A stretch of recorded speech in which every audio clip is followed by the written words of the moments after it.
Get some free giveaways today to help you with your technical analysis. Click on the link below to go to my website and you can download one or more of these 3 giveaways. I have an ebook on technical analysis basics for you. These are the contents of the ebook, several chapters on some basics, some indicators, some techniques, looking at gaps, looking at scale for your charts, and I've even got 2 steps to a high probability trade setup there for you. Another free giveaway is this easy candlestick pattern guide to the major candlestick reversal patterns, bullish and bearish, diagrams, descriptions of how they should be read and in what context. And a third giveaway, I have this Elliott Wave structure guide, 3 pages giving you all of the Elliott Wave structures with all of the rules you need to know and diagrams of the ideal form for each.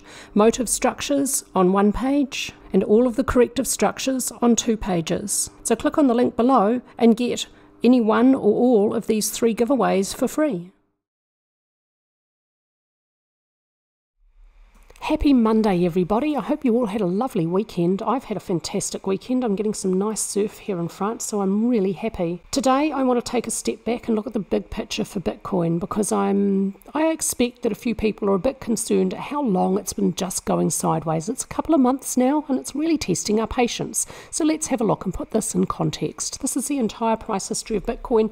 I know that a lot of people have questioned this spike here. This is Yahoo Finance data. This is the original data that I started using when I started analysing Bitcoin back in here. So this comes from Yahoo Finance. It's not replicated on all data points. That's okay, so long as I am consistent in using the same data set for my analysis, it's going to be consistent. And you're quite happy to ignore that if you want to ignore that. I mean, that's absolutely fine. What's pretty obvious though is Bitcoin is in a secular bull market. There is a series of high highs, there is a series of high lows. And this is the last highest low prior to the highest high. So in order for that pattern of high highs and high lows to be broken, you would need to see 15,599.05 taken out before you could really have confidence that Bitcoin is in a huge bear market and absolutely crashing. While that hasn't happened, you have to look at this chart and admit that's an upward trend. It's just so incredibly obvious. What I want to look at in this video with you today is major highs followed by bear markets, an absolute crash in terms of percentage. Here's another crash in terms of percentage. Even if you take it to this low, that's a big crash in terms of percentage. Another bullish run, a big crash in a year-long bear market. Another bullish run, a big crash in another year-long bear market. A crash, I say a crash in terms of the percentage of potential profit lost or price moved lower from high to low as a percentage of where it was at the high. These are big downward movements within this huge, large bull market, but the bullish runs are stronger than the bear markets within it. So how did it behave when it came back up to these previous highs? So you've got a bullish run, big crash, starts to recover, starts to show some real strength, breaks through. Here it just moves away. What did it do here? A bit of mucking around before it moved away. What did it do here? Oh, not really much at all, and it moved away. And now it's having some sideways movement. So let's have a look at each of these points. We're going to look at this point, and this point, and have a close look at the daily time frame and see how price behaved there. Actually, no, we'll have a look at the weekly time frame. So here's the high in December 2017. Here's the big crash down to December 2018. It lasted a year, and it was I think close to 90% reduction of this previous upward movement. Price has some big pullbacks after it starts to move up off the low, deep pullback, starts to move up. The pullbacks start to become more brief and shallow. It reaches that previous high in the week beginning 29th of November. It has a little pullback before it breaks through, doesn't have a back test of support, it just moves up and away strongly. And the pullbacks become relatively brief and shallow until it hits the new high and ends this portion of the bullish run. So there wasn't a lot of mucking around back in November 2020 when it hit that high. Now here's a previous end of a major bullish run in week beginning 24th of November 2013. Here's that big move down I see from Yahoo Finance data. Some other data points have the low here or even here. That's okay. It's still a big bearish move following this bull run. And then we get some pullback, a deep bearish move, and then we start to get some moves up off the low. If you have the low here, we get a big deep pullback here, and then pullbacks start to become more brief and shallow. It hits the high here on the week beginning 26th of February 2017, it closes to a new high and then it immediately moves down for a strong pullback that lasts a few weeks before it breaks through. So after it finally closed to the new high, it wasn't until 8 weeks later that it closed again above that point and started to move up and away. Doesn't have a backtest of support either. Once it moves up and away, it just keeps on going. Here's the first major bullish run, the first parabolic growth or exponential growth up to the high on 5th of June 2011, week beginning. Deep bearish movement in percentage terms. It doesn't look that deep because of the log scale, but this is a deep movement in percentage terms.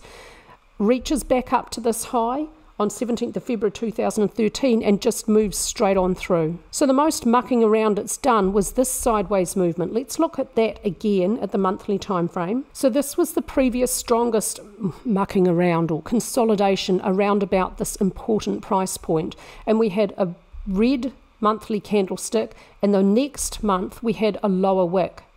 We've had a breakout here, we've got a red monthly candlestick, and the next monthly candlestick makes a lower low. It doesn't have a bullish lower wick, but it does move lower.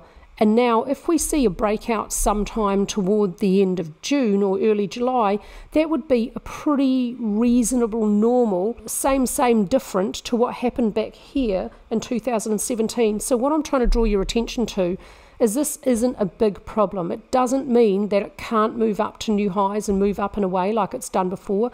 And I'm not seeing a lot of bearishness in this downward monthly move here. We'll look at that at the daily time frame, and it's been similar before. So it doesn't have to move straight through like it did here or like it did here.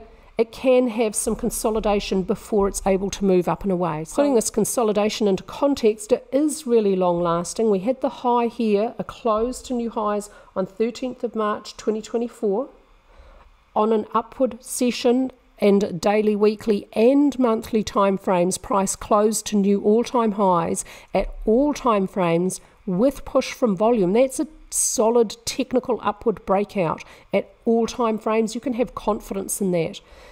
There's some pretty good resistance here at 73,100 to 71,500. It's absolutely fine that we've got this big consolidation. Not only is it actually absolutely fine, it's actually quite good because it's relieving short-term extreme conditions and setting room up for the next leg of the bullish run to continue. And what I am not seeing is bearishness down off this low. I'm seeing sideways movement. This is a consolidation. This doesn't look like the start of a bear market. If it was the start of a bear market, we should be seeing downward movement with push from volume, an increase in range, an increase in momentum. Let's have a look and see what we are seeing. What we're not seeing is really strong volume pushing price lower. We're seeing price move sideways with overall declining volume. As price is moving sideways, overall ATR as a measure of volatility is declining. If this was a big bear market, we should be seeing volume pushing price lower and an increase in volatility. That's what's happened in every other bear market for Bitcoin. And if this is a bear market, why is volatility not increasing? That doesn't make sense. We have a bearish signal from on-balance volume a couple of days ago. It's come up to test resistance at this line. If it moves lower, that would be another weak bearish signal. The first bearish signal is reasonable. This support line is long held. It's got 5 tests and it's close to horizontal. So this suggests that we might be getting a continuation of the downward swing to support about 58,000 or so. It doesn't necessarily mean we're going to get a downward breakout from the rectangle because its price is so far up within the rectangle. It's not that close to support at the moment. ADX is declining. There's no clear trend. This consolidation has brought RSI down from deeply overbought where it exhibited double bearish divergence. It's now below 50, plenty of room to set up for the next trend, and money flows below 50. This consolidation's brought money flow down from overbought. Price is not at support, but stochastics is just reaching oversold. I'd expect price to continue a little bit lower and for stochastics to continue properly into oversold before this downward swing within the rectangle may end. And next time it gets up to resistance, we might be seeing an upward breakout. The rectangle is now really long lasting. The longer it lasts, the closer we get to the end. trend, and I am expecting an upward breakout is most likely because 2/3 of rectangles in an upward trend will break out upward, so balance of probability is on an upward breakout. Ethereum might be forming an inverse head and shoulders. We could see a complex head here, potentially a left-hand shoulder here, right-hand shoulder could be forming here. I want to see that shoulder properly form before I start to consider a head and shoulders pattern, an inverse one here forming. Too many times I think people are too quick to look for head and shoulders patterns. They are a pretty reliable technical pattern, but you have to wait for them to properly form, and you have to draw the neckline properly. I'll show you how I draw the neckline on that one. This is an important point. So if this is the left-hand shoulder, here is, I'll call it the armpit, between the head and the left-hand shoulder, and here would be the right-hand armpit.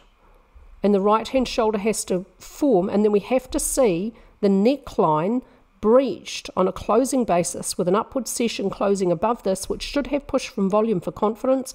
Once you've seen the neckline breached, then you can calculate and use your target from the head and shoulders. To do so prior is very premature, I think. Ethereum finding resistance about 3680, support about 3200. Most recently, extremely strong increase in volume and range with previous upward movement. It looks like we're having a pullback after that explosive upward movement, normal behavior. There was a bearish signal from on-balance volume, broke through support, which had 3 tests, so not too weak, somewhat a reasonable bearish signal, tested resistance, moved down, and now it's moved back above that line, weakening that line and giving us a bullish signal.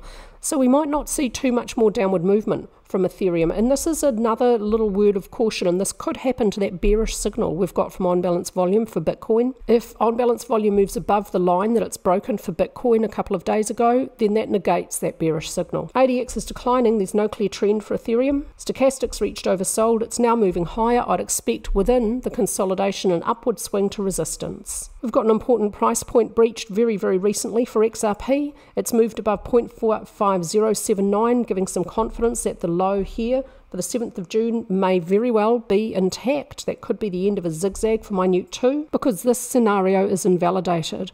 If you see the triangle for Minuet B complete here and Minuet C continuing lower as an impulse, 1, 2, 3, 4 may not move into 1 above 0.5079. This is invalidated, giving us a little bit more confidence in this Elliott Wave count, which I did expect was most likely, and it has the best fit, and it has a pretty good look. And I did warn, mostly because of the Elliott Wave analysis for XRP, that the target from the ascending triangle at 0.4227 may not be met, and there was pretty good support at 0.46.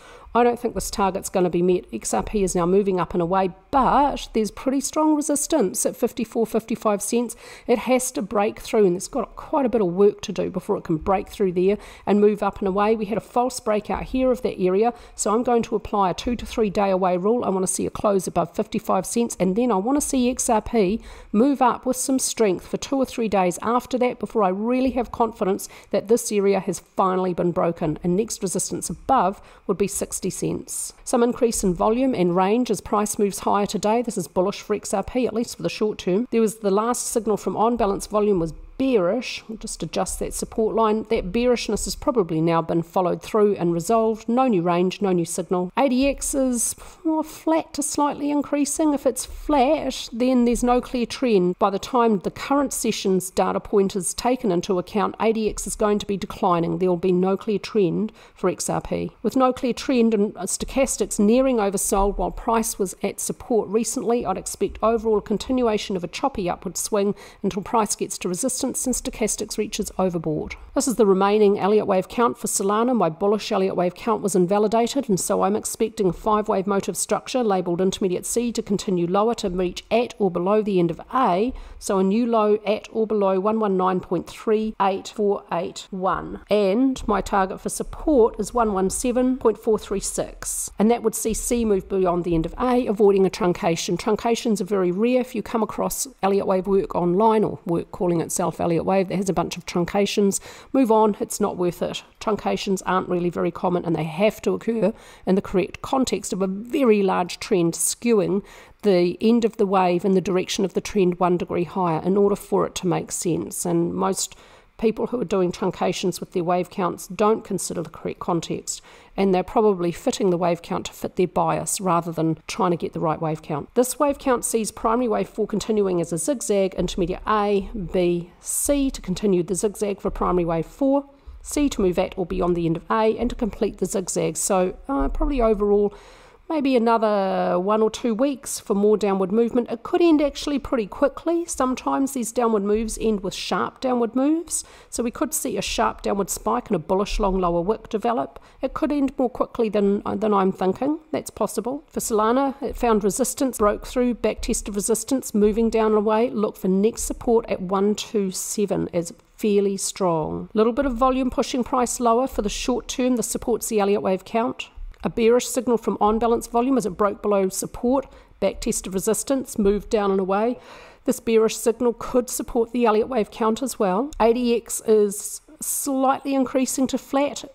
When this current downward session's data point is taken into account, ADX will be indicating, yes, there is a downward trend. It gave a very, very strong bearish signal back here when it rose up from low levels, that's below 15, and below both DX lines, reaches 15 with a positive slope. The negative DX line was above the positive. This is a very bearish signal and strongly supports the Elliott Wave count. Probably still a downward trend when today's data point is taken into account. There was bullish divergence recently for RSI as it neared oversold, so that suggests that that last low for the 30th of April might not be exceeded. Possibly, or if it is, we might see further bullish divergence develop, and if that happens, I'd have really strong confidence in a low for Solana. So I'll be watching this one carefully with the next low for RSI when it forms a pivot. A bit of an increase in range now as price is starting to move lower, so ADX is really bearish, ATR is also bearish, volume is bearish. That all supports the Elliott Wave count for Solana for the short term. I don't think this is a huge bear market though. I think in the bigger picture Solana is still pretty bullish, but price doesn't move in a straight line, and sometimes you have big bearish movements that are quite deep and long lasting within the larger bullish trend. Keep your eyes on the bigger picture, people. Always keep in mind what's happening at the monthly time frame. That's it from me. I hope you all had a lovely weekend, and I hope you're all looking forward to a very productive and profitable week.